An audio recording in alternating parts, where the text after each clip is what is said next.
Today guys, may tuturuan tayong mga Arnis players na nanalo ng mga gold medals sa kanilang Arnis competitions. So sila nga pala si Zyrex at si Kyle na mula pa sa Isabela, Cagayan Valley na dumayo pa dito sa Caloocan para magpaturo sa atin ng mga bagong tricking moves. At dito nga sa training namin ay gusto daw nilang magpaturo ng corkscrew twist para magamit nila ito sa kanilang mga future competitions. So nung una nga i-check ko muna kung marunong ba sila ng slant gainer at ng butterfly twist dahil ito yung skill requirements para matuto ng corkscrew twist.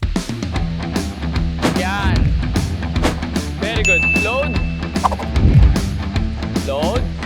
Yan. At dahil nga marunong naman sila ng mga yon, ay tuturo ko na agad sa kanila kung paano dadahan-dahanin ang corkscrew. Bang. Bang. Rastingin. Bang. Bang. Yun na. I-cork mo na. Yun! Kino-cork nyo na eh. So, masakit hindi? Di naman, di ba? Commit na kayo sa cork. Pag nandito kayo, boom! Let's go! Bang! Mino! Lapit na! Set up, and then twist. Bang! Bang! Very good. Now guys, ganito. Kailangan i-tighten nyo yung body nyo. As soon as magbuelo kayo ng gainer, set up. Eto, tignan mo yung kamay ko ah. Magpo-flow and then boom!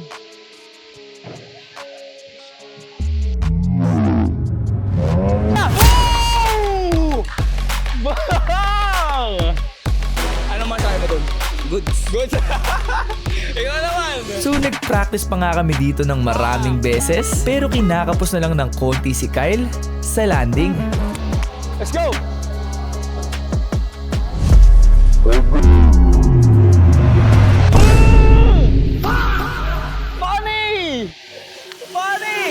Habang si Zyrex naman ay susubukan na ngayong mag-corkscrew twist sa walang foam, magagawa na kaya niya ito?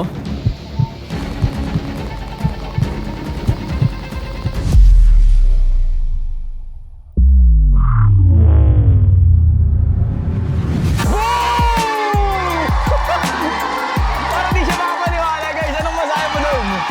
Ang sarap. Ang sarap. Grabe guys, isang session lang at ang dami na agad nating naituro sa mga Arnis players na to. At sigurado kung mas lalakas pa sila, basta tuloy-tuloy lang nila ang pagtitraining sa susunod.